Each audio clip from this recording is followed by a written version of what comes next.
I'm very good, thank you very much. Yeah, it's not too bad really. I can't complain because it keeps me off the streets, which is, you know. The second solo album, Non-Stop, was a collaboration with a guy called Pascal Gabriel, who's done Little Boots and my favourite, Miss Kittin, and some Kylie stuff as well. And I wanted to just make an electronic disco record really. And also I allocated the time this time because on my first solo record, Electric Blue, which came out in 2005, it was kind of wedged in between two Erasure records, so this time I specifically asked for the time off with Vince. That was in 2007 now. So, and it took about 2 years off and on in the making, probably about 6 months in studio wise.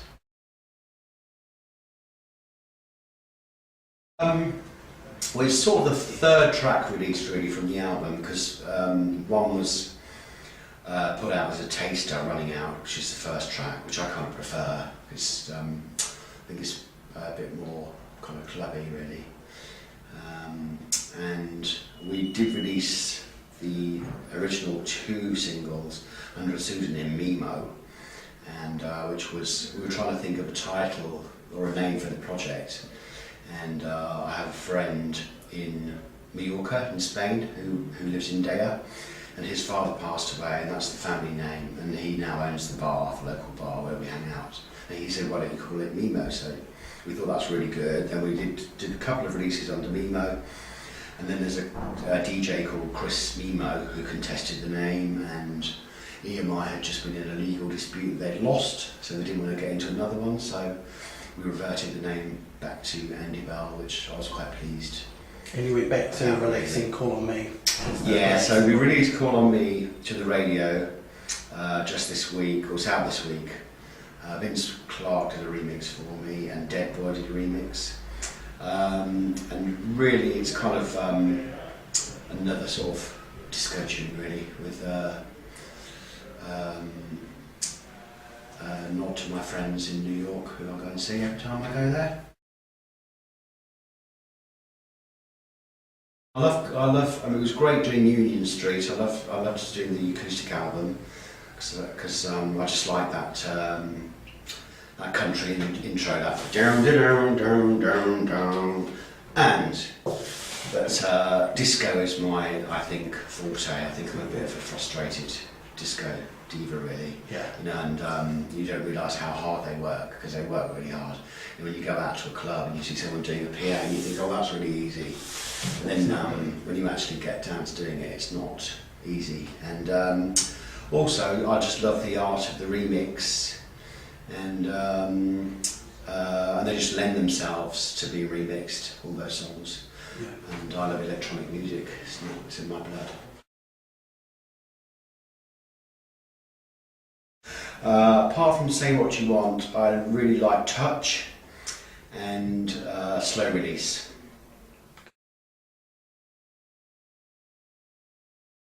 Yeah, Debbie Harry Drag Queen. It wasn't going to be about her in the first place, and we came up with the verse, which was I love the way that you do your hair, so beautiful, whoa. I thought, who can this be about? Because it's a complete Blondie riff, the whoa part, and then we just had this chorus, which is da da da da da da da da da, and I thought, I was just trying to think of words that fit to that, so it just came out, Debbie Harry Drag Queen, and that was it. It's not because she's a drag queen, but because there are no pretenders to her, and she's the queen of the New York underground scene. It's quite different. I mean, I've become more and more involved, I suppose, with Erasure. I mean, our roles are quite defined in Erasure, so I mean, when we're writing songs, usually I come up with the top lines for the songs and then the lyrics. But because I like doing remixes, I like to get my hands on doing a few of the sounds as well, which for Vince, that's a huge thing to hear for him to let go of, you know, because that's what he does. And I mean, I love his music, I love his sounds, and I don't think anybody can beat them really. And I do suggest bass lines and things like that sometimes, and riffs, you know. But being in the studio with Pascal is kind of more of a sort of free-for-all, where, because it is an Andy Bell project, I can tell him, I'll try this, and also just production-wise, being there for the whole mix. You know, I've been there with, I was there with the mixed Nightbird for Erasure, with the guy. But anyway, so I mean, it was very nice just being there for the whole thing, you know, from beginning to end. And what I'm looking forward to most with the new Erasure album is actually being in the studio with Vince, because we do tend to work separately. So I'm going to go and see him in after July the 4th for a couple of weeks and be in his new studio. Well, obviously Debbie Harry. I would have loved to have done a song with Kirsty MacColl, because I really love her, and she was a bit of a mate of mine, and we hung out a little bit, not very much, but a little bit anyway.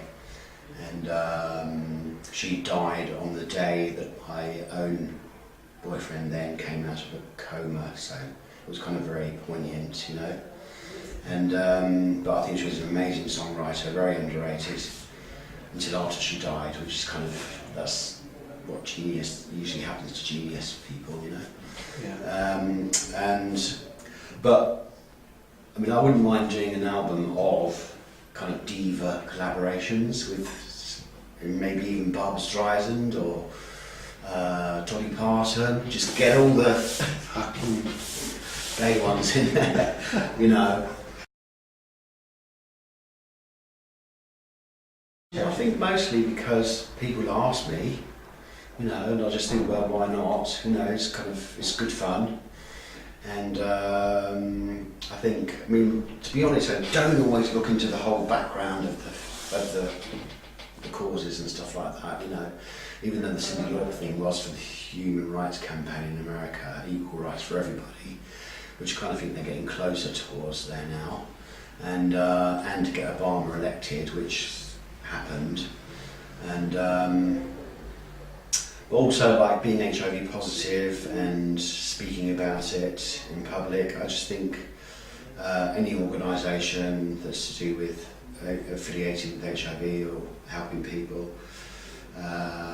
is one that I like doing, getting involved with, even like for grassroots things. And because my former partner had a stroke, I like doing things for the Stroke Association, and because I know people with learning disabilities. So that's all very personal. So it's all just like anything really, you know, for domestic violence, anything. Yeah.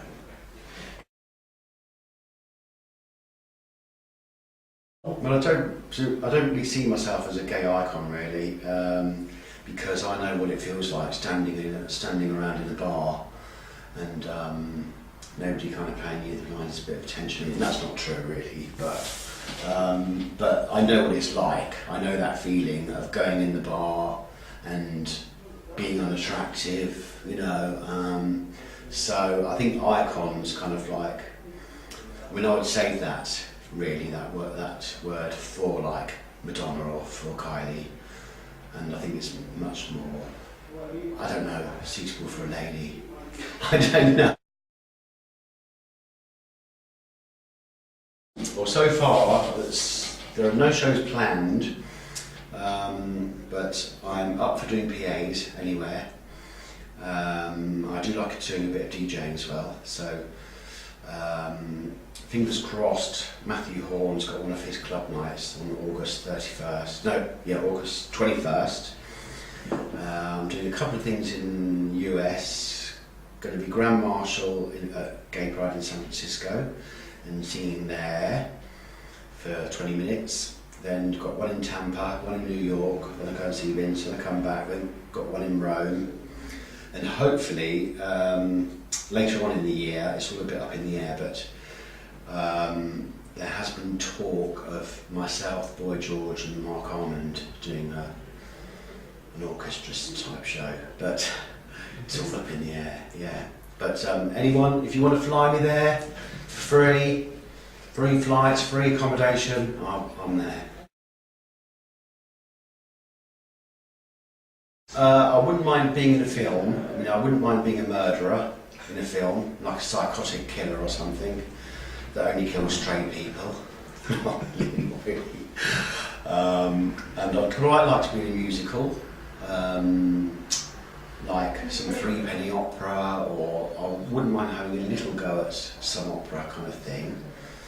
Apart from that, I feel quite happy really. Maybe a bit of pottery.